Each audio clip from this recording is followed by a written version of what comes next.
ആ പോളോക്കാരൻ നല്ലൊരു ഡ്രൈവർ ആയതുകൊണ്ട് അവൻ കറക്റ്റ് ചവിട്ടി നിർത്തി. അല്ലായിരുന്നെങ്കിൽ ഇവിടെ വലിയൊരു ആക്സിഡൻ്റ് തന്നെ ഉണ്ടായേനെ. ആൾട്ടോക്കാരൻ എന്തോ സ്വപ്നമൊക്കെ കണ്ട് നേരെ റൈറ്റ് സൈഡിലെ ട്രാക്കിലോട്ട് നേരെയും കയറ്റിയതാണ്. പുറകിൽ സ്പീഡ് ട്രാക്കിൽ കൂടെ പോളോ പറന്ന് കയറി വരുന്നൊന്നും ആശാൻ നോക്കിയില്ല. ജസ്റ്റ് മിസ്സാട്ടോ. നമുക്ക് തന്നെ വീട്ടിൽ സിമ്പിളായിട്ട് ഇൻസ്റ്റാൾ ചെയ്യാവുന്ന കേസേ ഉള്ളൂ കേട്ടോ. GKU എന്ന് പറയുന്ന ചൈന ബ്രാൻഡിൻ്റെ ക്യാമറയാണ് ഞാൻ മേടിച്ചത്. സംഭവം ചൈനയാണിൽ നല്ല ക്വാളിറ്റി കേട്ടോ.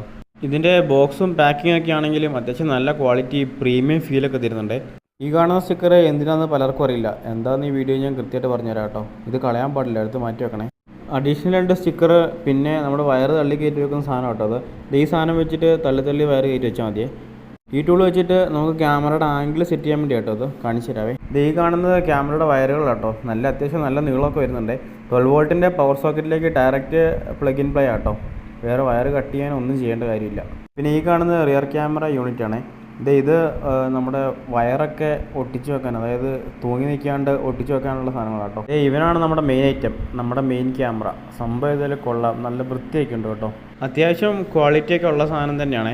ചൈന എന്ന് പറഞ്ഞാൽ നമ്മളങ്ങനെ തള്ളിക്കളിയൊന്നും വേണ്ട, ചൈനയുടെ നല്ല ക്വാളിറ്റി സാധനമുണ്ട്. സത്യം പറഞ്ഞാൽ ക്യൂബേർഡ് ഒരു ക്യാമറ മേടിച്ചിട്ട് സാധനം വർക്കാൻ വാങ്ങിയിട്ട് ഞാൻ തിരിച്ചു വിട്ട് രണ്ടാമത് കുറേ റിസർച്ചൊക്കെ ചെയ്തിട്ടുണ്ട് ഈ ക്യാമറ മേടിച്ച്. ഇതിൻ്റെ മെയിൻ ഫീച്ചറാണ് 64 GB മെമ്മറി കാർഡ് ഇതിൻ്റെ കൂട്ടത്തിൽ ഫ്രീ ആയിട്ട് കിട്ടും. അതായത് ഇന്നത്തെ വില അനുസരിച്ച് ഒരു 1800 രൂപയെങ്കിലും മിനിമം കൊടുക്കാണ്ട് ഈ മെമ്മറി കാർഡ് കിട്ടും. ഇത് നമ്മുടെ റിയർ ക്യാമറ യൂണിറ്റ് കേട്ടോ. ഇത് നമുക്ക് വേണമെങ്കിൽ ഡിറ്റാച്ച് ഒക്കെ ചെയ്യാവേ.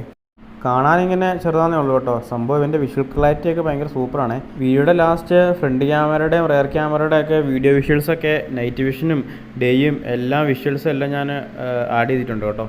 പിന്നെ ഈ ക്യാമറയുടെ മെയിൻ ഒരു ഫീച്ചറാണ് ഈ കാണുന്ന 12 വോൾട്ട് ഡയറക്റ്റ് പ്ലഗ് ഇൻ ചെയ്ത് കഴിഞ്ഞാലും ഈ കാണുന്ന USB പോർട്ടിലേക്ക് നമ്മുടെ USB പിന്ന് കുത്തി കഴിഞ്ഞാൽ നമുക്ക് ഫോണൊക്കെ ചാർജ് ചെയ്യാം ഒക്കെ ചെയ്യാം കേട്ടോ. അപ്പോൾ ആ ഒരു പോർട്ട് വേസ്റ്റ് ആകത്തുമില്ല. ക്യാമറ ഇൻസ്റ്റാൾ ചെയ്യുന്നതിന് മുന്നേ തന്നെ നമ്മളിത് പ്രോപ്പറായിട്ട് വർക്ക് ആവുന്നുണ്ട്, റെക്കോർഡിംഗ് എല്ലാം കറക്റ്റായിട്ട് കിട്ടുന്നുണ്ടെന്ന് ചെക്ക് ചെയ്തതിന് ശേഷം മാത്രമേ ഇൻസ്റ്റാൾ ചെയ്യാവുള്ളൂ കേട്ടോ. പവർ സോക്കറ്റിൽ നിന്ന് ഫ്രണ്ട് ക്യാമറയിലേക്കും പിന്നെ ഫ്രണ്ട് ക്യാമറയിൽ നിന്നാണ് ബാക്ക് ക്യാമറയിലോട്ടുള്ള കണക്ഷൻ പോകുന്നത്. യൂസർ മാനുവലിനകത്ത് എല്ലാം കറക്റ്റായിട്ട് കൊടുത്തിട്ടുണ്ടാവും കേട്ടോ. ജസ്റ്റ് ഒന്ന് വായിച്ചു നോക്കി തന്നെ നമുക്ക് മനസ്സിലാവുന്ന കേസുകളേ ഉള്ളൂ. ആദ്യം ഞാൻ ഫ്രണ്ട് ക്യാമറ കേട്ടോ ഫിറ്റ് ചെയ്യാൻ വിചാരിച്ചത്. ആദ്യം തന്നെ ഫ്രണ്ട് ക്യാമറയുടെ വള്ളി അത് ലൂസാക്കിയിട്ട് ജസ്റ്റ് ഒന്ന് നമ്മൾ വെച്ച് നോക്കണം ഇതിലേക്കാണ് പോകേണ്ടത്, വയർ കറക്റ്റ് നമ്മുടെ പവർ സോക്കറ്റിൻ്റെ അവിടം വരെ എത്തുമോ എന്നുള്ളത് നമ്മൾ ജസ്റ്റ് ഒന്ന് കാൽക്കുലേറ്റ് ചെയ്ത് നോക്കണേ. ഇവിടെ ഇപ്പോൾ ഞാൻ വെച്ച് നോക്കിയപ്പോൾ ഏകദേശം എത്തുന്നുണ്ട്. ഒരു കുറച്ച് വയർ ബാക്കിയും വരുന്നുണ്ട്. ഒരു കുറച്ച് വയർ ഫ്രണ്ടിലേക്ക് നീക്കിയിട്ടതിന് ശേഷം ഞാൻ ബാക്കിയുള്ള വയർ ഈ ടൂൾ വെച്ചിട്ട് മെല്ലെ റൂഫിൻ്റെ മുകളിലേക്ക് തള്ളി കയറ്റി വെച്ചാൽ മതി. എല്ലാ വണ്ടിക്കും അവിടെ ചെറിയൊരു ഗ്യാപ്പ് ഉണ്ടാവും. ഈ ടൂള് 2 കൈ യൂസ് ചെയ്യാത്തതുകൊണ്ട് 2 കൈ യൂസ് ചെയ്യുകയാണെങ്കിൽ സുഖമായിട്ട് ജസ്റ്റ് വെച്ചിട്ട് മെല്ലെ നീക്കി കൊടുത്താൽ മതി. ഈ കാണുന്ന ടൂള് ഒരു കാരണവശാലും കളയരുത് കേട്ടോ. ഈ സാധനം ഇല്ലെങ്കിൽ ഒന്നും നടക്കില്ല. നല്ല വൃത്തിയായിട്ട് ചെയ്യണമെങ്കിൽ ആ സാധനം എന്തായാലും വേണം. അപ്പോൾ നമ്മൾ വയറ് ഈ കാണുന്ന ഗ്യാപ്പിൽ കൂടെ ഇങ്ങനെ കയറ്റി ഇവിടെ എത്തിച്ചു കേട്ടോ. ഈ സൈഡിൽ കൂടെ വയറ് പോകുന്നുണ്ട്, അത് കാണാത്ത രീതിയിൽ നമ്മൾ കയറ്റി വെച്ചേക്കുന്നത്. ജസ്റ്റ് ആ ടൂൾ കൊണ്ട് ഇങ്ങനെ തള്ളി വെച്ച് കഴിഞ്ഞാൽ അവിടെ ചെറിയൊരു ഗ്യാപ്പ് ഉണ്ടോ, അവിടെ കറക്റ്റായിട്ട് സീറ്റിംഗ് ആയിരുന്നോളേ, ഒരു കുഴപ്പവും വരികയില്ല. അപ്പോൾ നമ്മൾ ഏകദേശം പകുതി വരെ എത്തിച്ചു കേട്ടോ. ഈ സൈഡിൽ കൂടെ ഇങ്ങനെ മുകളിൽ കൂടെ ഈ വയറ് കാണാത്ത രീതിയിൽ തന്നെ എല്ലാം ഇതിൻ്റെ ഉള്ളിൽ കൂടെ തന്നെ വരുന്ന രീതിയിൽ നമ്മൾ വയറ് സെറ്റായിട്ട് വെച്ചിട്ടുണ്ട് കേട്ടോ.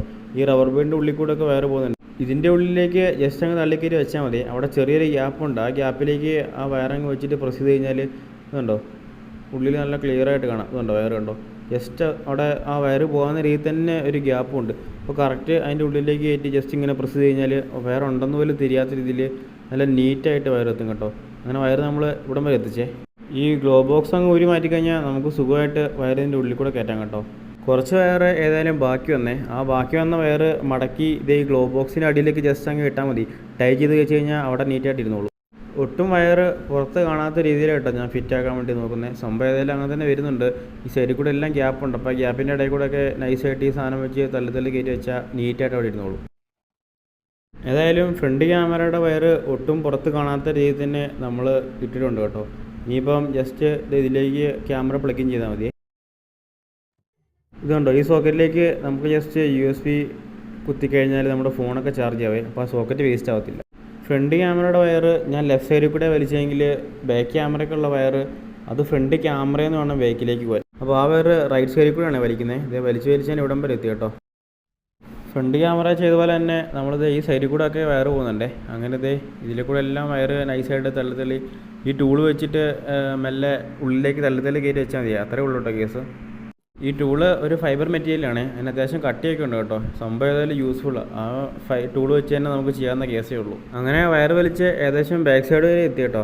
അപ്പോൾ ഇതിൻ്റെ ഉള്ളിൽ കൂടെ കയറ്റി ആ റബ്ബർ ബുഷിൻ്റെ അകത്തൂടെ വയർ കയറ്റി വിടാനാണ് എൻ്റെ പ്ലാൻ. അത് ബാക്കിലോട്ടുള്ള ബ്രേക്ക് ലൈറ്റിൻ്റെയും ഇൻഡിക്കേറ്ററിൻ്റെ ഒക്കെ വയർ പോയേക്കുന്ന ഭാഗമാണ്. അപ്പോൾ അതിൻ്റെ കൂടെ തന്നെ നമ്മുടെ ഈ വയറോട് വലിക്കാനുള്ള പ്ലാനാണ് കേട്ടോ.